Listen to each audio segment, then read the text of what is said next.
கிளாஸ்ல ஷால் எப்படி கட்டுறதுன்னு பார்க்கலாம்.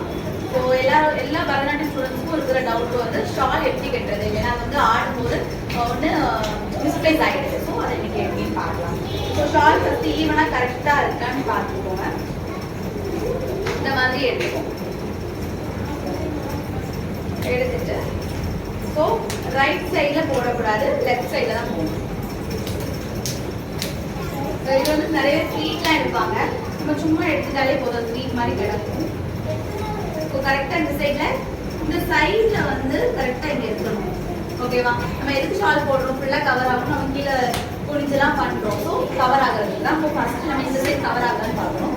தென் இதை சுற்றி ரைட் ஹேண்டை எடுத்துக்கணும். எடுத்ததுக்கப்புறம் ஸ்ட்ரைட்டாக இதை வந்து நம்ம ட்விஸ்ட் பண்ணிக்கணும். பண்ணிட்டு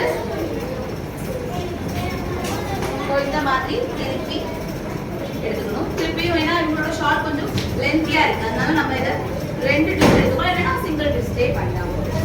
ஸோ இப்போ இந்த இடத்துல நல்லா பார்த்துக்கோங்க. கொஞ்சம் தூமா கிட்ட.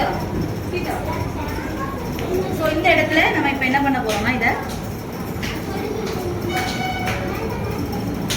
லாக் பண்ணி இப்படி எடுத்துக்கிறோம்.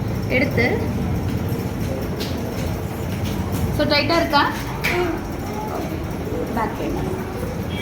ஸோ இதை நான் இப்போ பின்னாடி இப்படி எடுத்து அதெல்லாம் ஓகே. ஸோ இதை ஆக்சுவலாக நம்ம இப்படி விட்டுலாம், ஆனால் அது வந்து அசிங்கமாக இப்படி இருக்கும், ஏன்னா ஷால் லென்த் இருக்கிறதுனால. ஸோ தட் நான் அதை அப்படி ட்விஸ்ட் பண்ணி இந்த இடத்துல வச்சு லைக் இன் பண்ணவும் இந்த மாதிரி டபுள் லாக் பண்ணி பின்னாடி திருப்பி போடுவோம். ஸோ இந்த மாதிரி உள்ள பேக்கில் விட்டுருவேன்.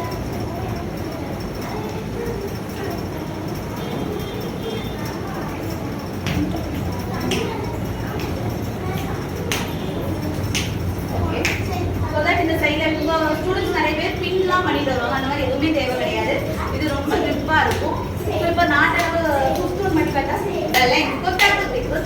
இங்கே நடக்கும். கை யும் பா பா கை யும் பா பா கை யும் பா. இப்போ ரொம்ப பெர்ஃபார்ம் பண்றாங்க, இந்த இடம் கொஞ்சம் லூஸ் ஆக வாய்ப்பு இருக்கு. அப்போ நம்ம இந்த இடத்துல வந்து ஒரு பின் மட்டும் பண்ணிட்டீங்கன்னா இந்த இடத்துல மட்டும். ஸோ இங்கே தேவை கிடையாது, இது இப்படி போயிடும், நமக்கு ஸ்ட்ராங்காக இருக்கும். இப்போ சாரிக்கெலாம் பின் வைக்கிற மாதிரி இது பின் வைக்க வேண்டாம். அது பண்ணால் கூட உங்களோட ஷால் வந்து டேமேஜ் ஆக வாய்ப்பு இருக்கு. ஸோ தான் நீங்கள் இந்த இடத்துல மட்டும் ஒரு பின் பண்ணிட்டா போதும். ஸோ இதுதான் ஃபைனல் லுக். ஸோ நல்லா கம்ஃபர்டபுளாக டான்ஸ் பண்ண முடியும். ஸோ எல்லாருக்கும் டபுள் ஸ்ரீ நாட்டிய விஷயத்தா சார்பாக இந்த வீடியோ பாருங்கள், பிடிச்சா லைக் பண்ணுங்கள். தேங்க்யூ.